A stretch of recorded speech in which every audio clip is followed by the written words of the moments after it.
publishing looked very different in the 1950s than it does in the 2020s. And one of the major reasons it looks different is because of conglomeration.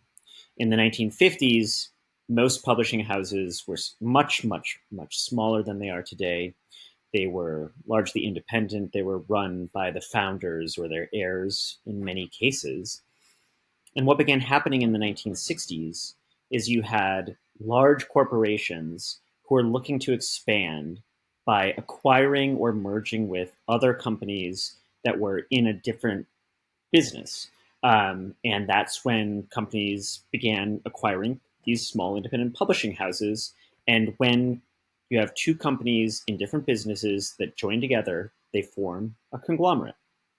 Oftentimes, what ended up happening in the 60s and 70s is these small publishing houses ended up in much, much, much larger conglomerates like RCA, which was a massive company back in the 70s, making TVs and working in the defense industry, owned Random House.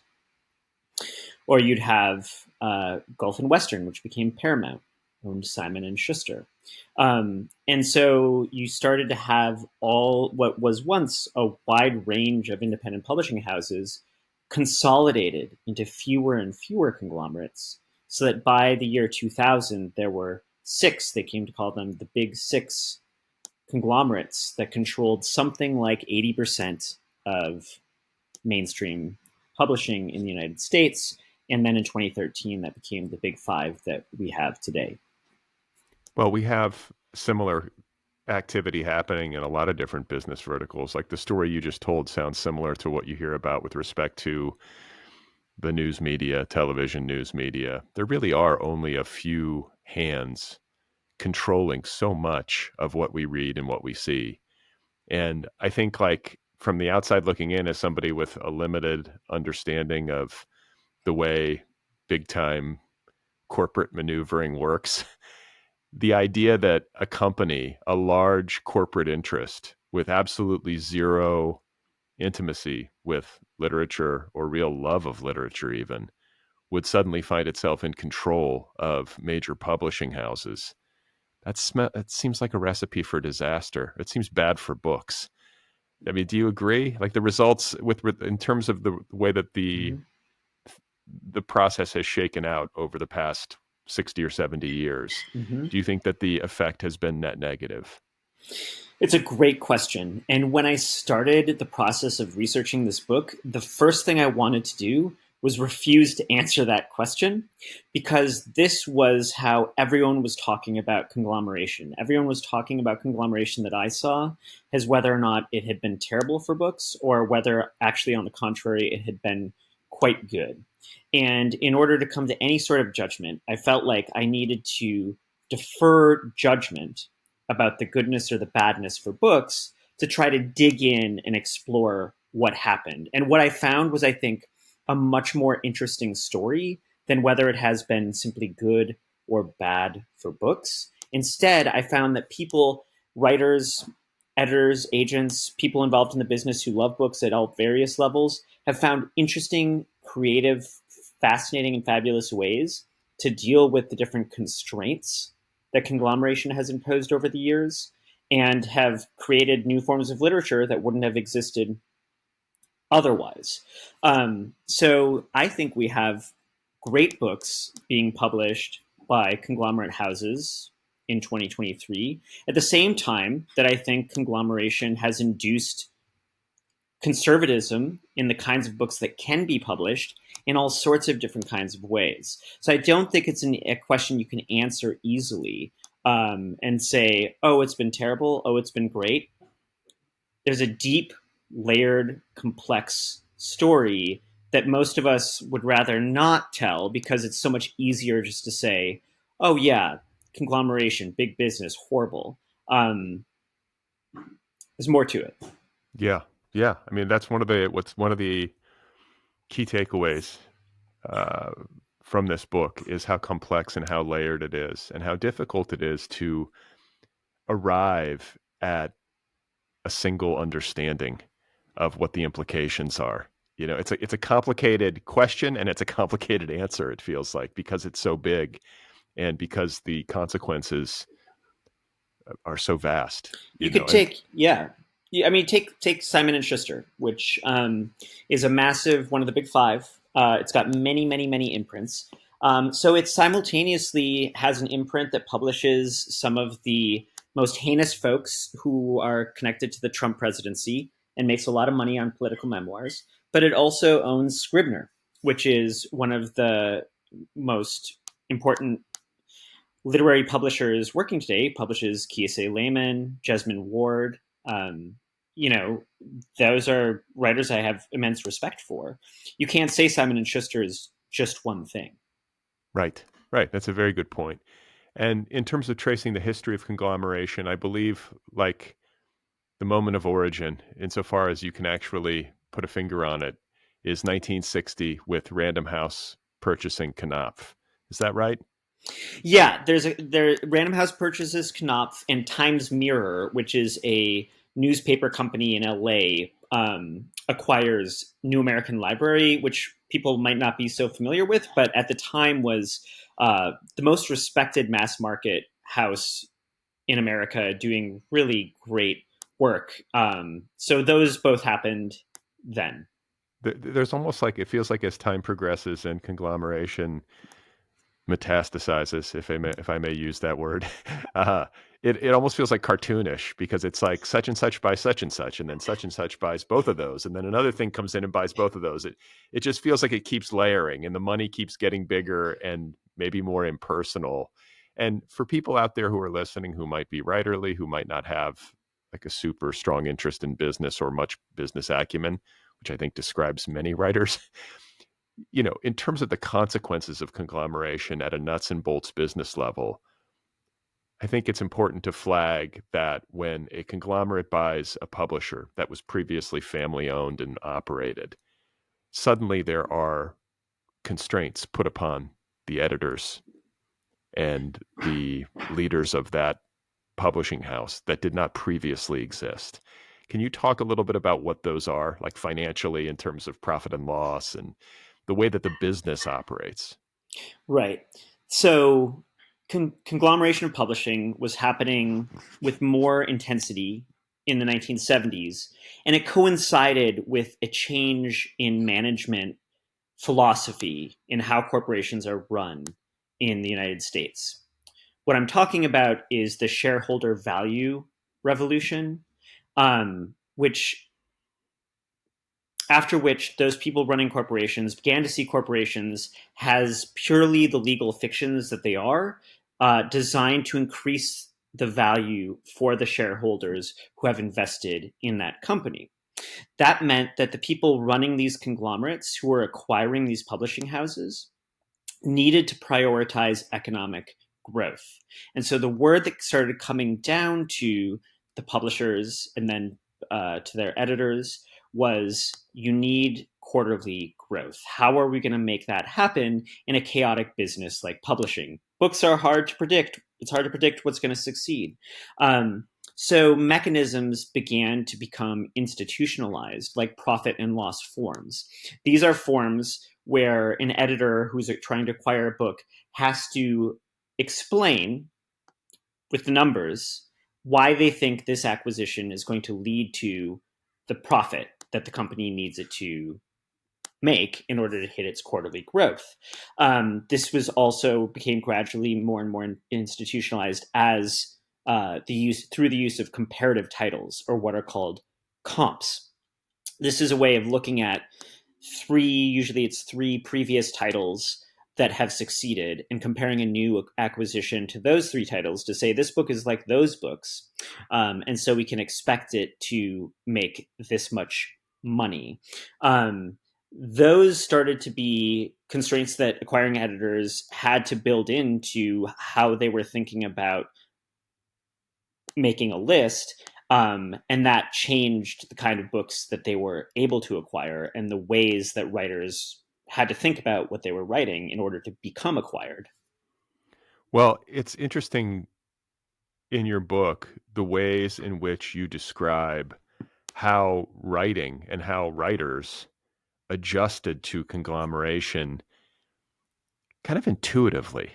Mm-hmm. I mean, some of it was explicit, but a lot of this is just a reaction to the environment in which writers found themselves and continue to find themselves with respect to conglomeration, the demands of the marketplace, the challenges of making a living as a writer and trying to get your books out into the world.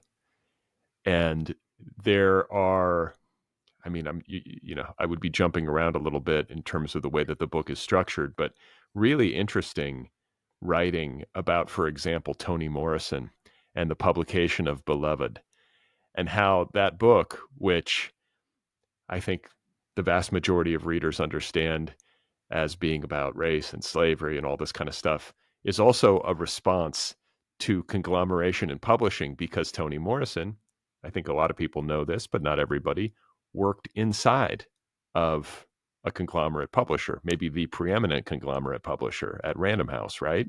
Mm-hmm. So that's a mouthful, but it's just really fascinating. It's one of the most fascinating aspects of the book, is the reaction creatively by artists to assimilate and also sometimes to try to subvert, or at least write subversively about conglomeration in their work that is ultimately published by a conglomerate. Mm-hmm. So that's just really, I don't know if there's a question in there, but if you have anything to add to that, it's just a really fascinating aspect of this whole thing.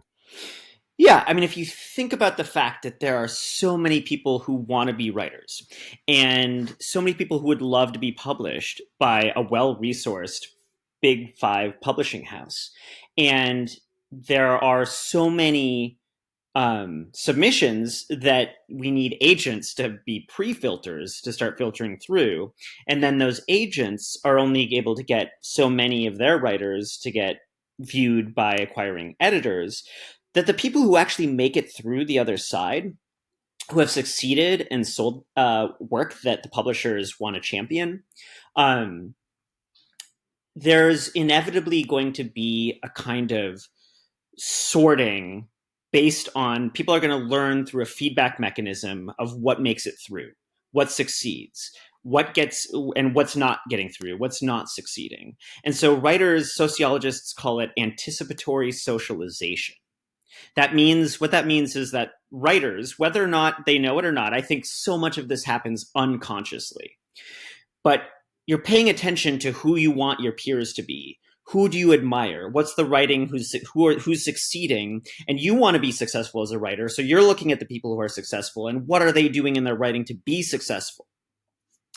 So people start learning from these decisions that are made by many, many, many, many hands are deciding the success of these novels, that are thus teaching writers how to learn how to write in a way that will work next. And so that's how I think about these feedback loops, unconsciously inspiring writers to write. For instance, in the 1990s, we started to increasingly see literary writers adopting genre techniques. Cormac McCarthy's All the Pretty Horses is, for me, a key early example of this. And we also see people like involved in the industry. You think about the phrase "write what you know." This is something that writers are told. I mean, to the point that it's a cliche that that we can kind of roll our eyes at, but it's also, there's a truth in it. And if you think about what are the fundamental material conditions of write what you know, what is a writer's life? Well, a part of a writer's professional life is interacting with their agent. It's interacting with their editor. It's interacting with the publishing house. And one of the things I'm trying to argue in the book is that write what you know means that more than any of us have thought, allegories about what's going on in the publishing industry, qualities of, the kind of struggles with getting oneself published, with getting the story one wants to tell that might not be the story one's editor wants one to tell published. These kind of battles find their ways into the novels, sometimes surreptitiously. And it's fascinating to recognize that. Well, I mean, like with regard to Toni Morrison and Beloved, it's worth noting that she started writing this book just after she left Random House, right? She had been working there as an editor and doing all sorts of different battles internally to try to advocate for writers of color and to try to publish books that she believed in. And so in a work like Beloved, which, uh, a theme of which is like liberation, you start to see that you start to draw in your book the parallels, which I don't think are super evident to the casual reader. They don't realize that's what she was going through in her life at the time she launched into the writing of it, but it makes perfect sense in hindsight. I wouldn't have been able to make that argument myself had she not really in a foreword that she writes to a later edition. She really lays down some hints to suggest the parallels herself between her experience as an editor at Random House and quitting her job, and the moment when the character in the novel, named Baby Suggs, first experiences freedom from slavery in the North. And Toni Morrison quits her job, and she's sitting at her house, and she writes about this in this foreword. She's overlooking the Hudson River, and she writes that she has this experience, this unsettling experience, and she has this feeling, and she's not sure what it is. But it's not purely good or bad, but it's unsettling, and it's kind of giving her the sense of elation. And she finally realizes what it is she feels free. She feels free from the work of being an editor at a conglomerate publishing house where we should say, like, in unbelievably white industry, where she was often one of the few black editors in the business, where Random House's list was as much as 95% white writers in the years that she was there. And now she's quit the job, quit the financial constraints of that job, the racial constraints of that job, and she has this sense of freedom. And then she says, "Enter Beloved." That's what she writes. And the way that she writes about her sense of feeling free echoes how she writes about Baby Suggs feeling freedom when she makes it to the North, in her body, this unsettling feeling, this heart beating. Oh, that's my heart beating. My heart beating, and that's my heart is a free heart that's beating.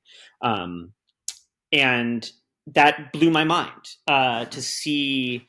Once I had the background, once I had read a lot about her time, I'd gone to Columbia, where Random House's records are kept, and I'd gone through Toni Morrison's files in those archives, and I'd read through her memoranda, and I'd read through boxes of her rejections that she sent to people who'd sent her stuff, and I'd gotten a feel for her working life. And then I read that forward, and then I read the novel again, and it suddenly became incredibly clear what she was doing. Well, and what's interesting is that she was not alone. She was far from alone in terms of writers writing books, in some cases very significant books that we know and that are widely celebrated. I mean, Beloved is her greatest triumph. But writers like Percival Everett, Joan Didion, Walter Mosley, I mean, there's a bunch of them cataloged in your book whose work you can deconstruct in a similar fashion, where you realize, oh my God, like some of it's unconscious, but some of it becomes pretty explicit in terms of the ways in which, and then there's also Michael Crichton, who I think is like writing in the opposite direction, where he's almost like, writing towards conglomeration or valorizing the kind of patriarchal structures of the publishing world and the conglomerate publishing world in particular. And then on a personal note, this book enlightened me to the history of autofiction, and in particular, the reasons why autofiction has proliferated. Because I wrote a work of autofiction and published it a couple of years ago. Your book made me understand my own work better. I was like, oh, that's what I was doing. But there are, I think, two strains or two arguments that I think you're making in your book as to why autofiction has been something that a lot of writers gravitate towards in the era of conglomeration. And I think you characterize it according to gender, where you say a lot of the men who write autofiction are writing in response to the diminishment of the importance of literature in culture and to the diminishment of the power of the author, whereas a lot of women who write autofiction are writing against the patriarchal structure of publishing and the world in general. Is that an accurate characterization of what you wrote? That is, yeah, especially in the earlier years of autofiction, 70s, 80s, 90s, but it still maintains today. Yeah, I mean, you have like, what is it, Vonnegut, Mailer, there's a John whole, Barth. yeah, all those kinds of like names that we know. And then you have the heirs to that tradition, like Knausgaard, Rachel Cusk, Sheila Heti, Ben Lerner. There's a Mhm.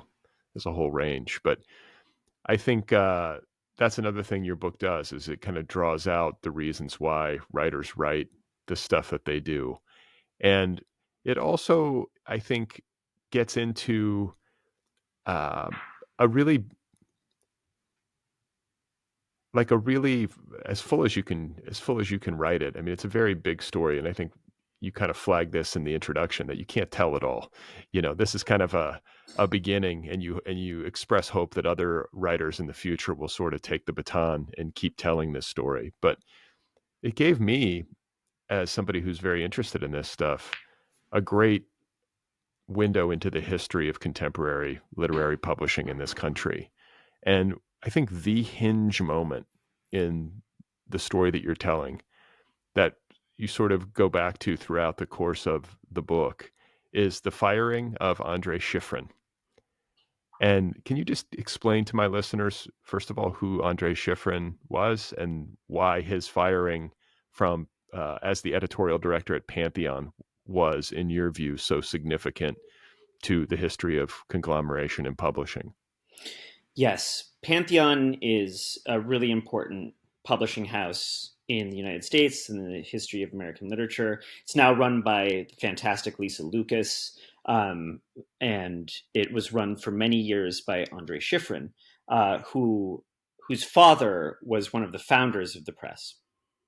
Shifrin came to the position of editorial director in the early 1960s. He was fleeing the conglomeration that happened at New American Library. New American Library, after it was bought by Times Mirror brought in McKinsey, the consultancy, and they started giving a lot more power to marketing and sales and taking it away from editorial. And so a lot of editors, who included Andrei Shifrin and E.L. Doctorow, were both editors at New American Library who fled. And Shifrin went to his father's house and became the editorial director, where he led nearly 3 decades of an incredible publishing program. He brought Michel Foucault to the United States, the E.P. Thompson, the great British historian, Eric Hobsbawm. Studs Terkel was one of Shifrin's kind of longest running and great writers, the Chicago historian of work and ethnographer. He published fiction by John Berger and Marguerite Duras, Julio Cortázar, bringing world literature and translation to the United States, which has always been hard to do. So many people looked to Pantheon and saw many literary people in the United States, many people in publishing looked to Pantheon and said, Shifrin is doing God's work. This is someone who's really smart, who's publishing incredibly well, and he had a great deal of respect in the industry. And he had that position for so long because he had the support of the long-standing president of Random House, incredible guy named Bob Bernstein. Bernstein was who hired Toni Morrison in the first place to Random House. He was beloved by everyone I've heard of who worked for him or knew him. He did a lot of stuff with human rights in literature as well. And he was a buffer between Random House and its conglomerate owners for decades. And finally, Cy Newhouse was a media tycoon who owned Random House in the 80s, fired Bob Bernstein. So Bernstein was no longer there to protect Shifrin. And he brought in Alberto Vital, who was an Italian with a PhD in economics, who'd come from working in the car company Fiat and the typewriter company Olivetti. He'd had a little bit of a background in books by the time he came to Random House, but his job was to come in and do what Conglomeration needed to do for shareholder value. So one of his first orders of business was to look at Schifrin's budgets and tell Schifrin to shape up. And Schifrin said, I've been doing this for a long time. I know what I'm doing. It works, and I'm going to keep doing it. The two did not come to an agreement, and Vital fired Schifrin. This led to an explosion of sentiment in New York City. There was a protest outside Random House headquarters. You had Kurt Vonnegut, Studs Terkel, Oliver Sacks, Barbara Ehrenreich, and a couple hundred others marching with placards outside of Random House headquarters demanding that Schifrin be reinstated. You had op-eds written in the New York Times by people from the Pantheon staff who had quit. His entire editorial staff quit en masse. And it was the point of discussion for months in the publishing business, because it wasn't just Schifrin for people. It was, many felt like, this turning point in the history of conglomeration, something that people had been bristling against, worried about for several decades. At this moment in February 1990, it felt like a capitulation. It felt like the powers were really being weighted towards conglomeration now at the firing of Schifrin in a way that they hadn't been before. And I do think we see a different literary history after that. Yeah, and I mean, this is something that had been building, and it feels like this was when it kind of exploded. You write about E.L. Doctorow making kind of grave pronouncements, I believe, at like an award ceremony. Forgive me if I have the details wrong. The National Book Critics Circle Awards. Yeah, and so there were a lot of people who were close to these centers of power in particular who could feel this building. Mm-hmm. And then Schifrin was the fall guy who sort of, at least in your view, really was most emblematic of it, kind of turning for the worse, especially when it comes to the publication of fiction. I think that's where a lot of your book focuses in terms of the consequences of conglomeration, like the kinds of stories that get published, and then the kinds of authors who previously enjoyed the support and protection of the bigger publishers no longer do. The environment is much different today for writers who are writing literary fiction than it was in, say, the mid-century, the mid-20th century. And one of the more heartbreaking aspects of this book is like reading about the kind of golden age, where a book could sell, 6,000 copies and be in the black. And there were fewer books published, fewer bookstores. It was just a more manageable market, it seemed like. And there was a system in place that could actually support writers. I mean, this was also, we should add, an era in which writers could write for magazines and write short stories and publish them in magazines and earn a living and like buy a home. Like, it's just so wild to even contemplate, but we've definitely fallen far from that. There's two things I'd say about that. One, I think one reason that was possible is because of the great economic boom that was happening in the United States in the 50s and 60s that was bringing more equitable prosperity across the country. It was a time when there was much less inequality than we have now. And there was a huge burgeoning number of readers. You had all these soldiers coming back from World War II on the GI Bill, going to college. And you had colleges and universities opening up to women and to people of color. And this vast growth of prosperity and university graduates was creating a huge body of readers. And so it was a time of terrific growth for books. And in the 70s, with inflation and unemployment and the beginnings of the wage stagnation that leads us to the present, these are some of the big economic conditions that were pushing these trends. But also the 50s and 60s, there was a lot of things that were good about books if you were a white guy. Right. It Right. was really, it was a real, like, it's still a patriarchal industry, but women have had a lot of success in the last 40 years gaining positions of power in publishing. That was not the case in the 50s and 60s. And it was a deeply sexist industry. And of course, incredibly white. So when it comes to mass market publishing, which you write about in the first chapter of the book, these are publishers like Pocket, Dell, Bantam, the aforementioned New American Library, and Fawcett. Can you forgive me to try to place this in a chronology? When did mass market become a thing? So Because that was this a big shift in publishing. a huge shift, because until mass market books, it was hard if you were in most of the United States to get your hands on a book. Bookstores were most densely located in on the East Coast. If you were in an East Coast city, you could get a book. If you were in much of the rest of the country, bookstores were few and far between, and people were reading magazines. These were the years of the pulps. This is when genres were forming through science fiction magazines and mystery magazines, romance and westerns, um, and those what had mass market distribution. It was in 1939 that pocketbooks launched. And what they did is they launched on the back of the pulp magazine distribution networks.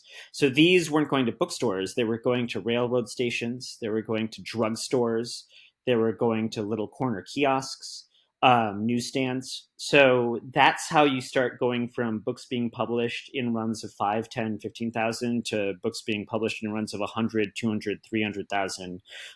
Just a vast expansion of American readership of books, which then kind of put a lot of the pulps ultimately out of business, but also made books available. You know, they started reprinting all these classics that were in the public domain.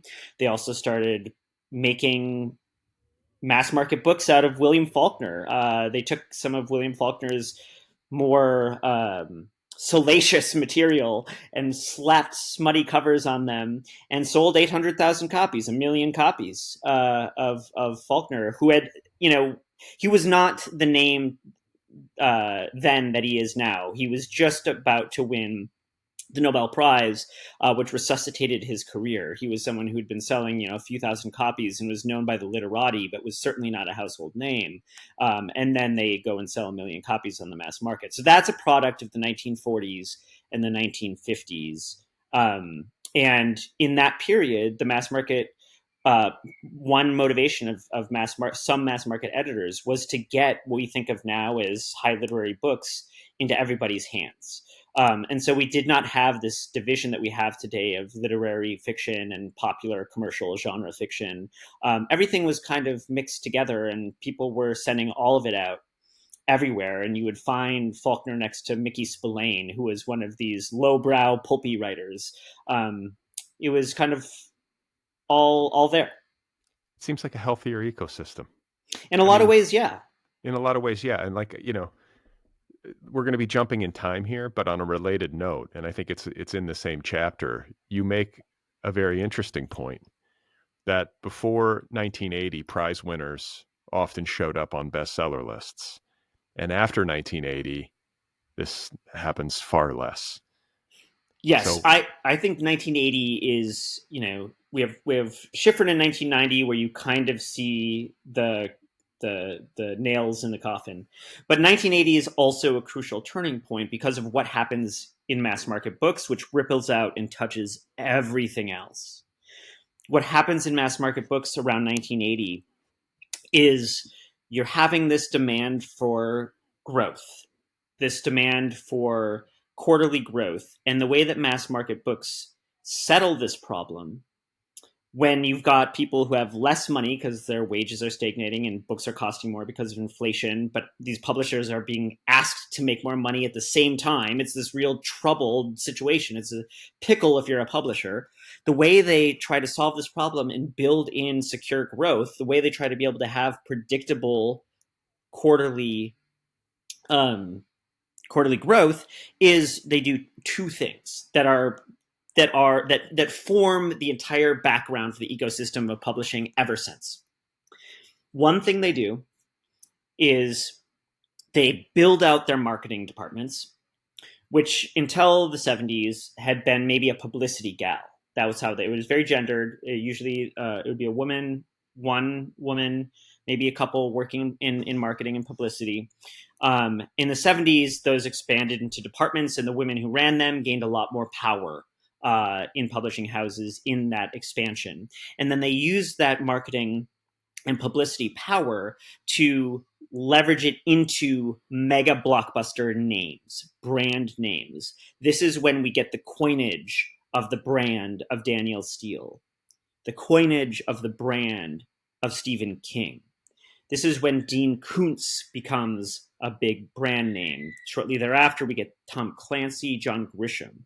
Now, you still see Grisham, Steele, and King are on the bestseller lists in 2023. It's still the world of books that emerged in the late 70s, early 80s, is still the world we're living in that way. Getting these people who, if you know each book is going to sell 1 million copies, then you can bank on it. That's the first thing they did. The second thing Mass Market did around 1980 was they learned from Harlequin. Harlequin was this Canadian publisher that learned how to create and sell super profitable romance books. Romance grew a lot in the 1970s thanks to Avon and Harlequin, who, rather than paying big advances, they would pay writers who were hack writers, writers that were cheap, and they would put all the investment into making a product that was dependable, reliable, and built into a series through a genre that they knew readers would be interested in. And by doing this, by making series with unified covers, continuous characters, romance became the fastest growing genre of the 1980s. It grew by something like 30 or 40% in that decade. And fantasy, the genre of fantasy, which didn't really exist as a popular genre until 1977, was the other one. And for similar reasons. Mass market publishers realized they could pay hack writers to do series, get people on the line to buy book after book, and they could count on the growth.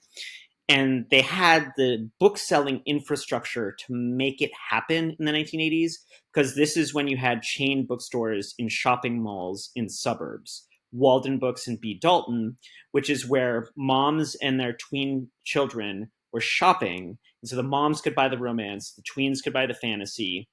Publishing houses could count on getting those sales. They could predict it. And in 2023, what are the genres that dominate popular fiction? If you look at TikTok, BookTok, Wattpad, Kindle self-publishing, mass market books as they exist today, it's romance and fantasy, even merged into what people call romantasy. And this is all a product of conglomeration in the mass market in the late 70s. And what about horror? Because, I mean, the Stephen King rode that wave. Obviously, that's another genre that really picked up in terms of its popular appeal, right? Anne Rice with the vampire books and Stephen King, starting with Carrie, made horror into a popular genre starting in the late 70s into the 80s. It's never had quite the same level, quite the same scale as fantasy and romance. Though I did just see on Twitter Lincoln Michelle say that horror, the word out of Frankfurt right now might be that horror is the next boom we're going to see. Okay. I feel like it's already boomed, but who knows? The other thing I think that you write about in this chapter where, you're talking about mass market, and it's a 2-part chapter, but you write about the rise of the super agent and the evolution of the way in which the literary agent functions in the business of publishing. This was fascinating to me.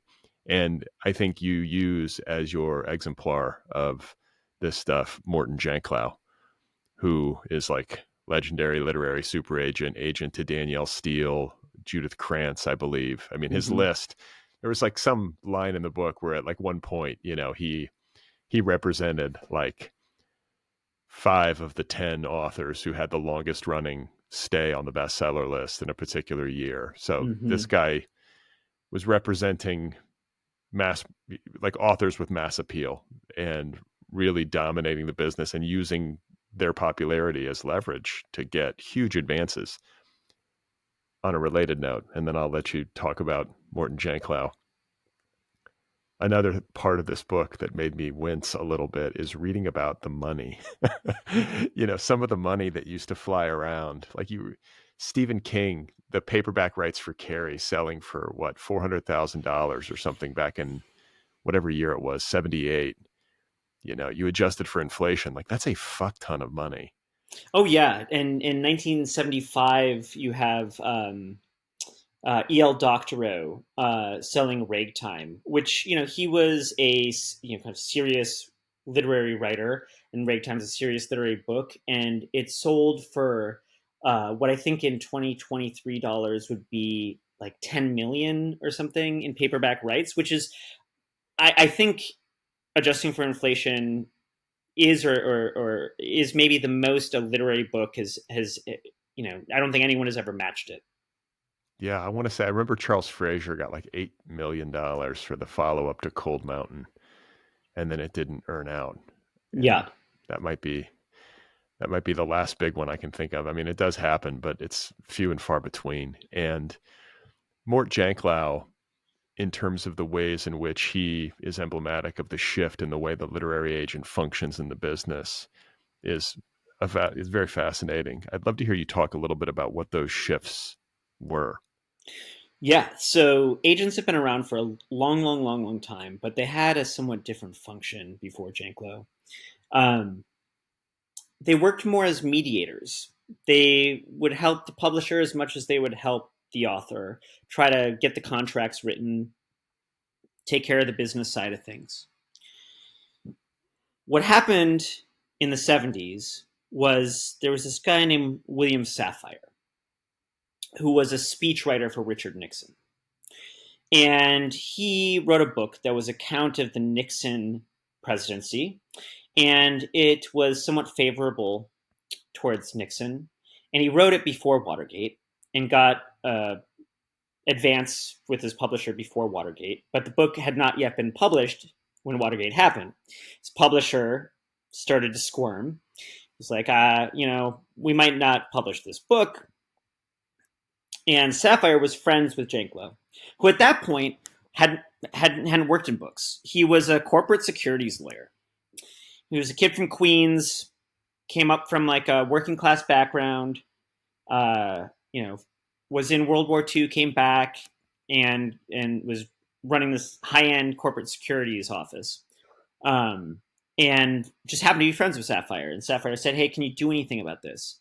And Janklow looked at it, and he's like, "I think I can." And he pressed the publishing house, which was forced to give Safire some of his let Safire keep some of his advance, which doesn't sound like a lot, but at the time was a revelation because no one knew that authors had the power to do that.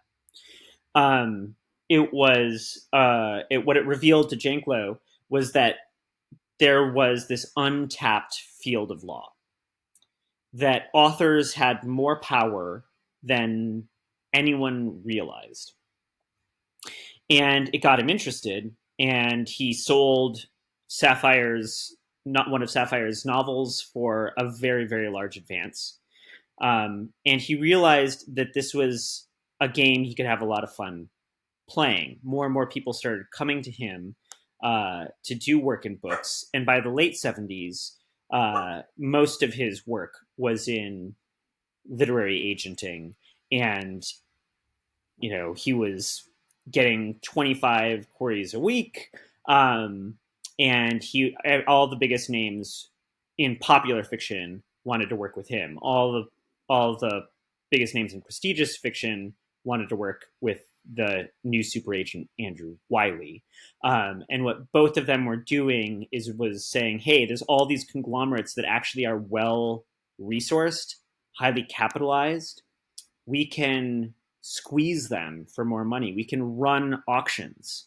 We can get really big advances. We can get better contracts. And then agents became these forceful allies of authors, which they had not been to this point. Yeah, like representing their interests as opposed to, like you said earlier, just being like a middleman essentially between the two. Right. Well, there's so much to cover in this book, but in the interest of time, I want to jump ahead because I don't want to leave the conversation without talking about the response to conglomeration. Otherwise, I fear that many writers listening to this episode might like leap off of a bridge or something, because this is part of the story that you're telling. It's not just about the ways in which literary fiction, as a key example, has been altered and squeezed by the forces of conglomeration. It is also a story of the creative forces that have uh, like swung into action in response to conglomeration. And the place that I would like to begin is with nonprofits.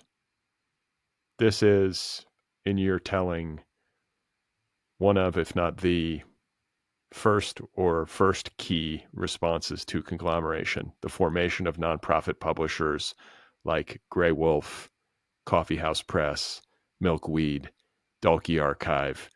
Can you just tell a little bit of that story in broad strokes? Yep.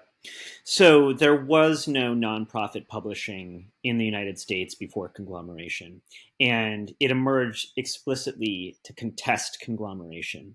And it happened first in Minnesota, almost by accident. You had a guy named Jim Sitter, who was this sort of bookseller, book distributor, and would-be impresario, who is this unsung character in literary history.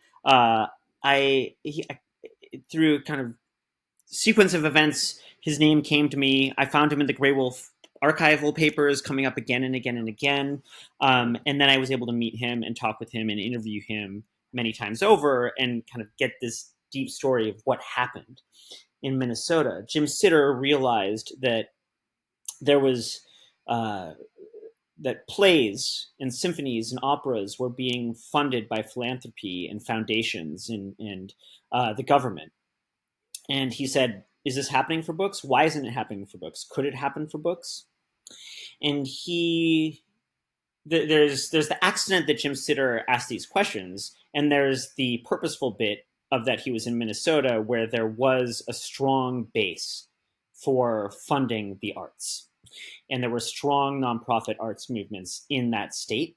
And so he was able to go and figure out who's on the boards for all these nonprofits arts organizations.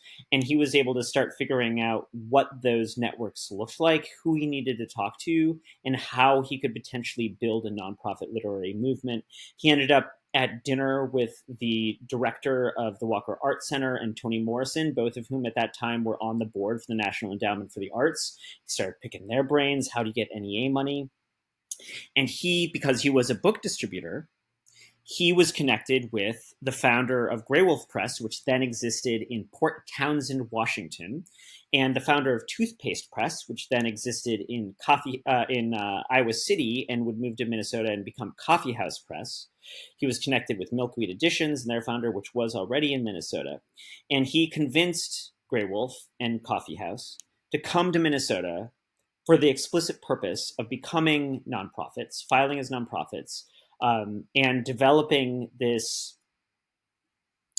system that would make an alternative to the markets, to free market pressure. The thought was that if conglomerations are subduing literature increasingly to the demands of the market, let's give them some freedom. Let's give them some leeway from those market pressures by getting some philanthropic money, and then we can do things differently. Now, philanthropic money comes with a different set of constraints, which we can talk about. You have to become mission-based. You've got a board of directors. You've got wealthy people who are giving you that money who you want to keep happy because you have to keep going back to that well.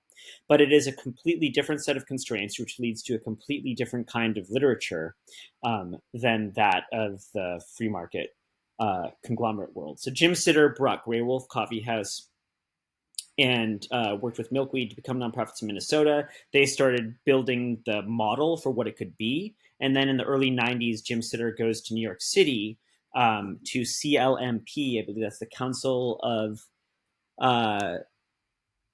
I mean, Literary magazines. literary Yeah. magazines and presses, yeah, Yeah. or publishers. And in that role, he gets connected with the Mellon Foundation and all this money that came from the founders of Reader's Digest after they died. And that's where he really starts to make nonprofits a national movement, bringing in a press that was called Sun and Moon, Dalkey Archive, and a number of others. And in the 90s, nonprofits become national, and they are a thriving, crucial function of the national literary conversation now in the U.S. Well, and they have significant money. I mean, this is millions of dollars that pour into these previously tiny presses. And in addition to the money, there is help in terms of creating the infrastructure, like the business infrastructure to help them scale. Mm-hmm. So it's really significant help. And it's a very interesting history to me. I was not fully aware. Like just learning about a guy like Jim Sitter, what an unsung hero to Mm-hmm. figure out that game, to be the person who's kind of sitting at the nexus of nonprofit money and like backwoods independent publishing, and to connect those dots. That's a particular person, you know? And what a vital person. You think about all the good work that has come out of, just as one example, Grey Wolf Press over the years. In the absence of Jim Sitter, what is it? You don't, it's really, really hard to say. It's hard to imagine that it would be anywhere near what it has become. This is one of the things that blew my mind the most in the years of writing this book are the contingencies of literary history, of all the things that might not have been, were it not for some person at some moment being in the right place and having an idea. There's so many novels that might never have happened. And for the same reason, there's a lot of novels that maybe never did happen because the right person wasn't there. One person can change a lot of literary history in this country.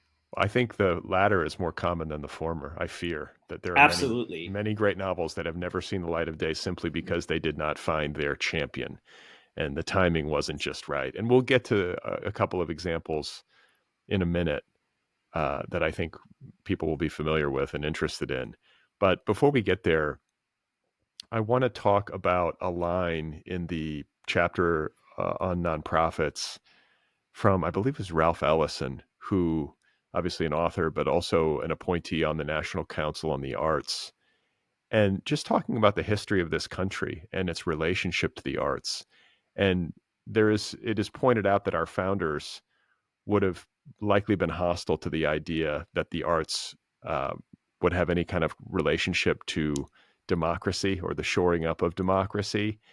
And Ellison makes the point that the arts, literary arts in particular, can help to reduce frictions caused by the many differences that exist within the United States with all of its diversity and all of its different competing interests and communities. I think that's accurate. And I think that the kinds of work that nonprofit publishers do, especially, as you said, they have a mission. In many cases, the mission these days is to diversify and to bring in work in translation and to publish more writers of color and people from marginalized communities. And it's critical, I think, that these kinds of stories be told. And it's the ideal scenario is that these kinds of stories would find their way into the hands of people who are not from those communities to help kind of bridge divides. And that seems like the truth to me. I am in agreement with Ellison. I think it's a very important point. And I think our founders might have missed, uh, that particular aspect of the arts in terms of how they relate to the sustaining of democracy and a peaceable, diverse America. Yeah, I agree, and I want to add a caveat. Yeah. I think Ellison's vision is utopian. And I think what happens in practice is fascinatingly a little tweak on what Ellison's vision was. So conglomerate houses, when they publish diverse writers, writers of color, have certain kinds of expectations of what kinds of stories by writers of color they're happy to publish. There's a tendency to want stories about historical trauma, about the performance of a kind of almost anthropological authenticity of identity. So that's on the commercial side. Um, and there's room for the nonprofits. Some of the great work that they can do, that you, as you mentioned, is they can give space to writers of color writing stories that aren't these narrow, prescriptive kinds of stories that tend to make it through on the commercial side. But I found that there's a kind of fascinating movement that happens for a writer like Percival Everett at Grey Wolf, where he publishes again and again with Grey Wolf, or a fascinating movement with Karente Yamashita, one of the great writers who publishes with Coffee House, where these are publishers that are mission driven. One of their missions is to publish diverse writers. If you're a diverse writer, if you're a Percival Everett or a Karente Yamashita, one of the things that just becomes structurally inevitable, it's just kind of inevitably the case, is that you serve that publisher as a writer of color. Your identity is serving the mission. If you're a writer like Everett or Yamashita, you chafe a little bit at the idea of serving a publisher through your identity. So what they end up doing in novels like Percival Everett's incredible novel Erasure, which is being turned into a film by Cord Jefferson called American Fiction. The trailer just came out and it looks great. Oh, with Jeffrey Wright. Yeah, with Jeffrey Wright. Yeah, it's based on Erasure. Oh, wow. Okay, I didn't realize that. Yeah, Well, yeah. I mean, it's interesting the way these systems sort of, the way they work, like the way they unfold. You know, you have these, like you say, caveats to the fact that these missions, which on the face are idealistic and noble, also create their own kinds of conundrums, you know, for the people who are writing within these systems, And they particularly write, people of color. and they do great things with it. So Tropic of Orange by Yamashita is a book I adore, and it's a book Coffee House wanted Yamashita to write. It's an LA comedy about multiculturalism, and she satirizes in a kind of cynical fashion the performance of identity for a white audience within the novel. And so there's this doubled layeredness where, you know, within the novel she's staging her own dilemma of performing an identity for a white liberal audience, which is something we need for democracy. And it also is something that she's able to make a little bit more complicated, make a joke out of, make funny, and kind of poke at some of our pretensions, perhaps. So this it's one of the things it does is it allows people to make great art. Yeah. I mean, yeah, it's net positive in my view. I think if you really sussed it out, and you did, did you do like a computational study of nonprofit publishing and the fiction produced by nonprofit publishers? You say in the book that they tend to privilege embodiment, craft, and localism. Yes, yeah, I did a study where I used machine learning to take novels, several hundred novels by conglomerate publishers and a couple hundred by nonprofit publishers, and see if the machine learning could suss out some sort of systematic difference between the two.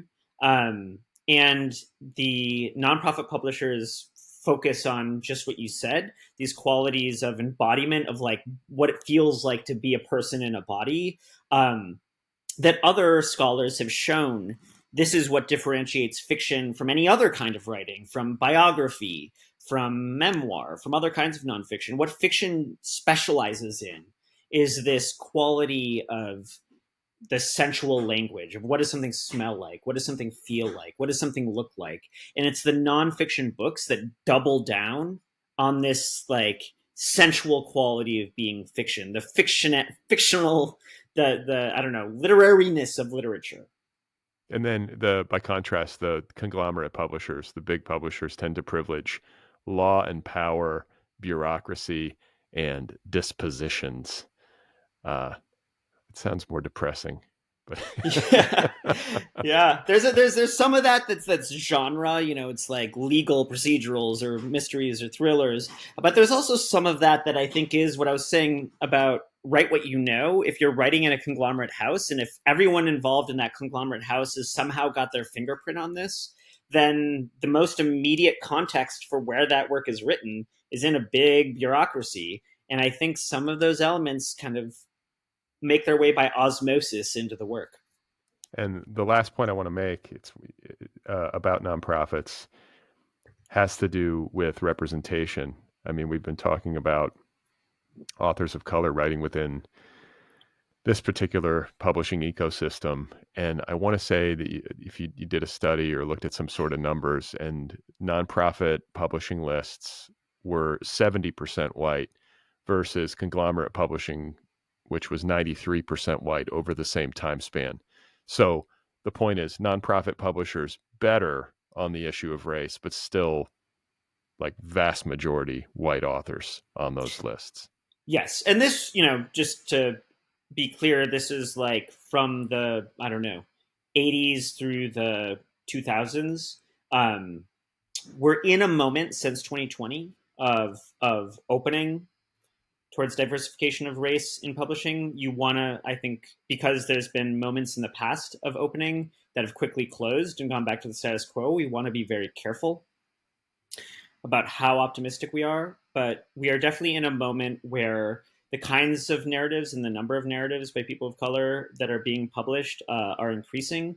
We've got a spate, actually, of well received novels or widely received novels like Yellowface by R.F. Kuang, um, Luster by Raven Leilani, The Other Black Girl, which has become a Hulu show, that are specifically about being a person of color working in a publishing house, like a very specific kind of novel, and about the difficulty of that and how working in a publishing house is difficult if you're not white. And those are stories now being published by large publishing houses, which was not possible previously. So there's change, and it's interesting to watch what's happening in this moment. So, in another section of the book, you talk about the indies, the independents, and in particular, W. Norton, which is an anomaly in the modern publishing environment as a big for profit press that avoided conglomeration. Can you tell my listeners why? Like, why did W. Norton avoid while everyone else got folded into these giant, like, holding companies or whatever?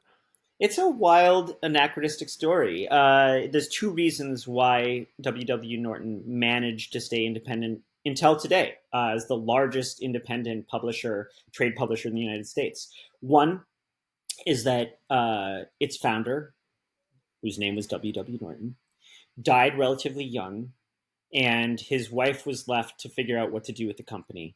And she sold it to the employees, and it became an employee owned cooperative.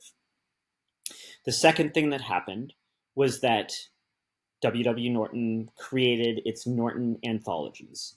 Anyone who has ever been a college student in a literature classroom is likely to have come across a Norton anthology or a Norton critical edition.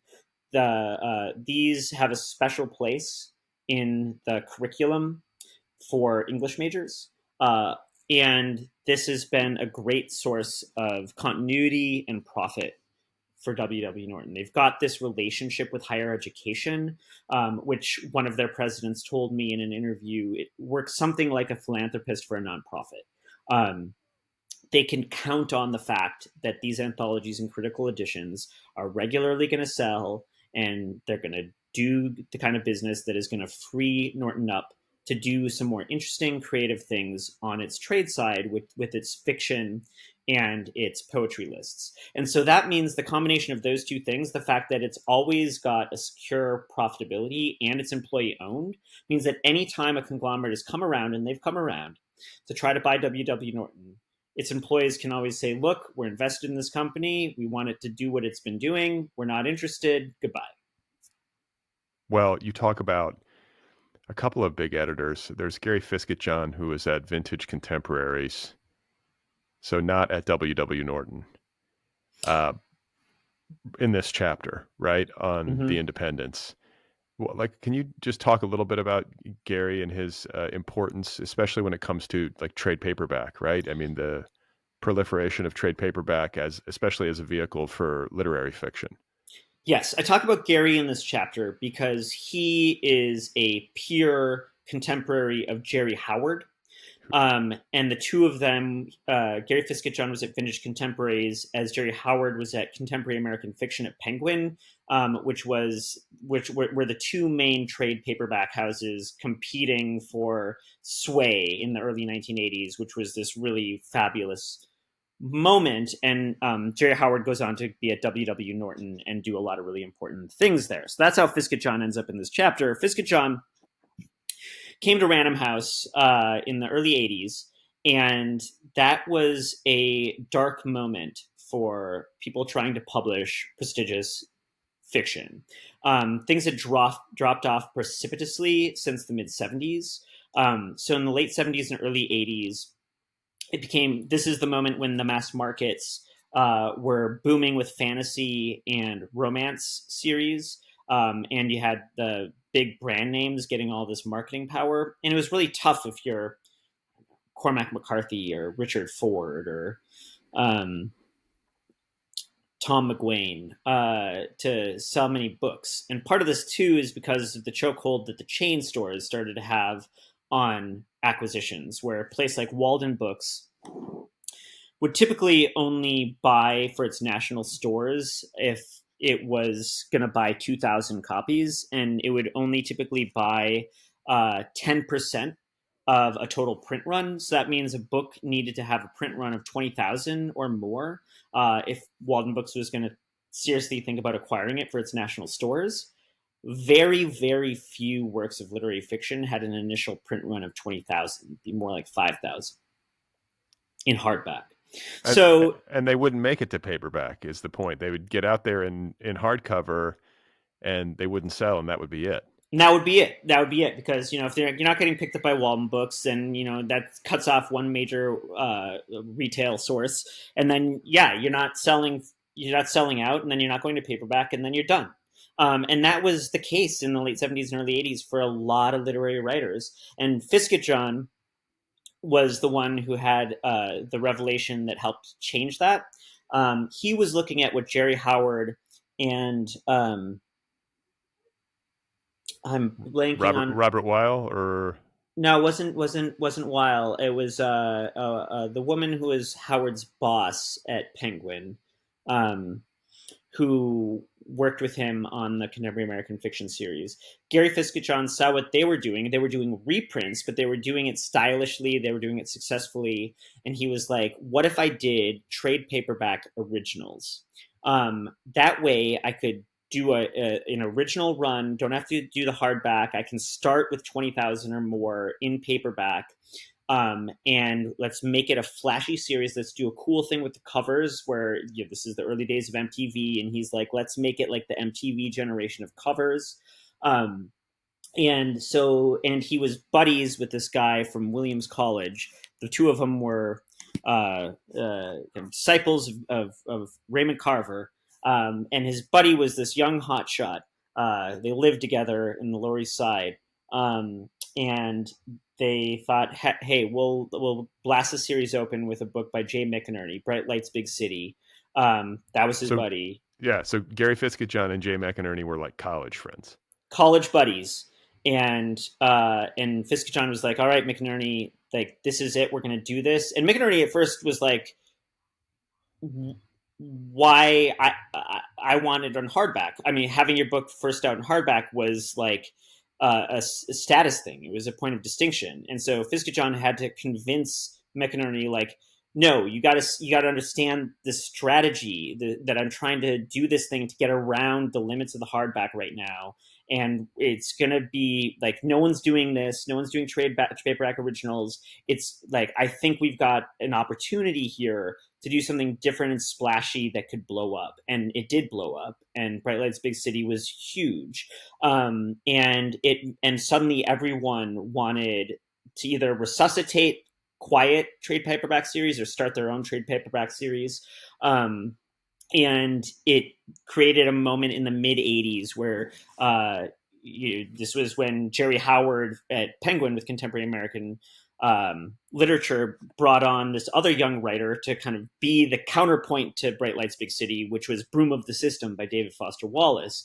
And you have this moment where you have a lot of young writers that were in a system that was kind of blocked up for 5 or 6 years where not a lot was happening, suddenly revitalized. And Fiskett John was really the one who kind of sparked that whole thing. Revitalized by these trade paperback originals, Right. giving writers who are writing edgier, more literary stuff an opportunity to get their books out in wide distribution without maybe so much market pressure on them. Like the performance pressure is maybe a little bit less when you're not publishing in hardcover and absorbing those costs and so on and so forth. And Jerry Howard, as you've been talking about, is a key figure in this chapter. He goes on to Norton and kind of creates what you characterize as like the House of Misfits. Like that's where, with Norton being the biggest independent press that is not conglomerate to this day, it was the house where writers like Walter Mosley, Patrick O'Brien, who are genre writers with a kind of literary panache, were able to find success. You also write about Irvine Welsh and Chuck Palahniuk landing with Norton and with Jerry Howard.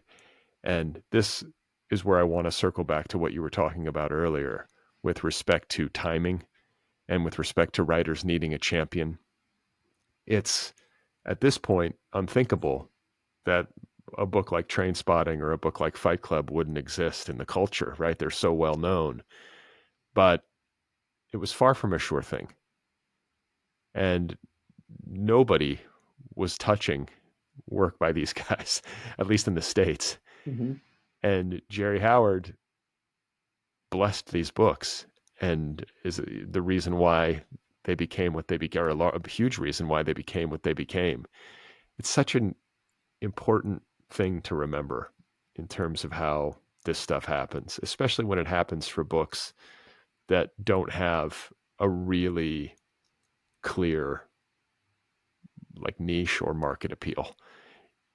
Something that's doing something weird like Fight Club or Trainspotting. I mean, Trainspotting, the dialect, it's this Scottish, it's not something that you would imagine American readers are going to lap up. And yet it's Jerry Howard told me that that he was in a lot of trouble when he started reading Trainspotting because he liked it and he thought, I'm gonna have a really hard time selling this to my boss. And he because he was at Norton and because he had a good relationship with the president of the company, and because they could do books that were riskier without putting a lot of money into them, he was able to get away with it. So he got advances for Fight Club and for Trainspotting of I think $4,000, $5,000, $6,000, which is so little money. Like Palahniuk would not tell people for years and years and years how much his advance was for Fight Club because he was embarrassed. Like it's the kind of money that a lot of places would offer you to kind of shame you to go away. Like it's you spend years writing a book and you're going to make $6,000 off however many years you spent writing that book. $6,000, by the way, for a lot of indie authors sounds high these days. Yeah. It's a tough business, but I take your point. Yeah, it means that they're not planning on investing much in you. It's if a company is going to put the kind of marketing behind you that's going to be signaled by how much they offer you in the advance. And so if they offer you a small advance, that's probably going to offer you small marketing. If we can talk about like the really exciting stuff that's happening in the 2020s in small press world, where I do think there are advances that are in the thousands that are like low like that, but don't have the same negative connotations because there's a really kind of wonderful community based growth of a lot of nice nonprofits and indies now. But in the conglomerate world, like 6,000 is a pittance.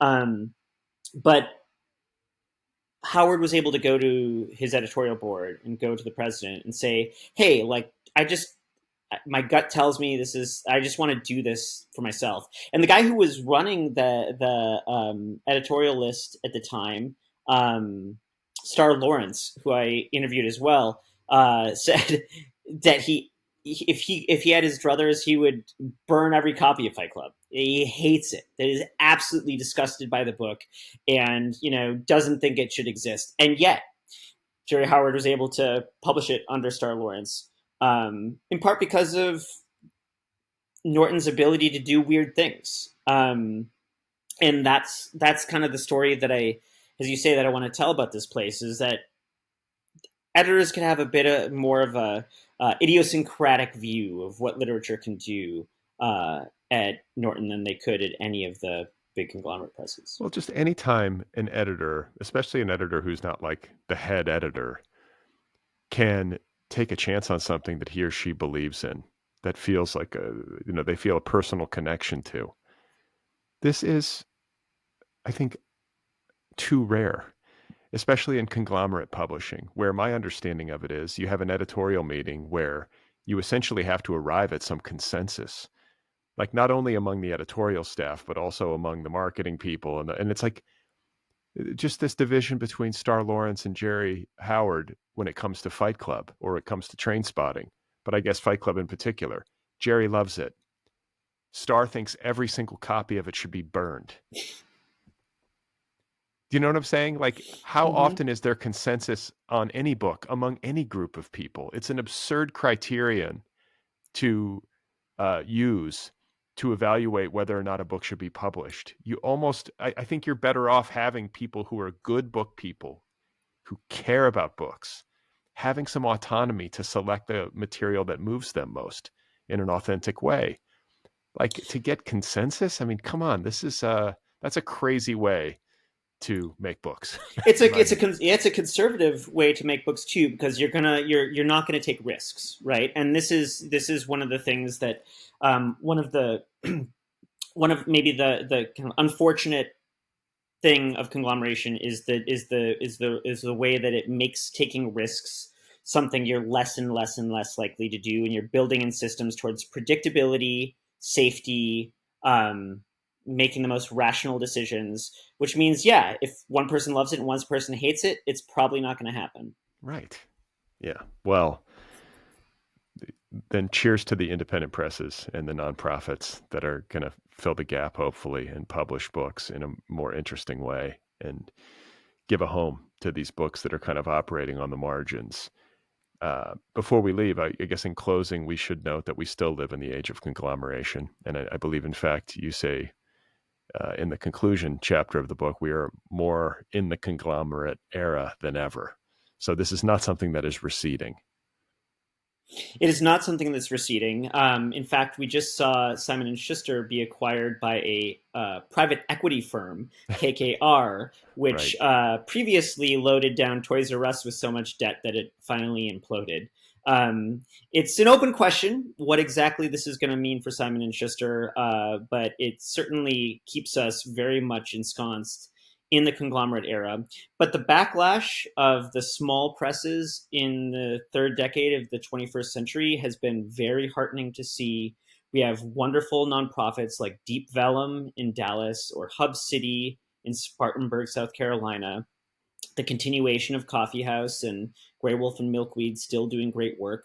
We have places like Transit publishing Nobel laureate Jon Fosse. We have New York Review Books doing their incredible list. So there's hope in the incredible small presses that are finding a way to reach a readership and publish this lively, wild literature that doesn't have a home in the conglomerates who do still dominate the industry. Well, for people listening, Dan and I have touched upon a number of things that his book deals in, but far from all of it. There's a lot to this story, and you should, if you're interested in this stuff, you should read the book to kind of get the fuller picture. I am grateful to you for the time. I appreciate this conversation and the work that you did. This is a lot of work. I can imagine it was a heavy lift in terms of research and interviews and trying to piece this thing together, because it's like trying to piece together like a vast tapestry and then to hammer it into a narrative that is palatable to a reader, so that a casual reader can understand it. So kudos to you for your labor. Thank you. And thank you for the time on the podcast. It's really a pleasure.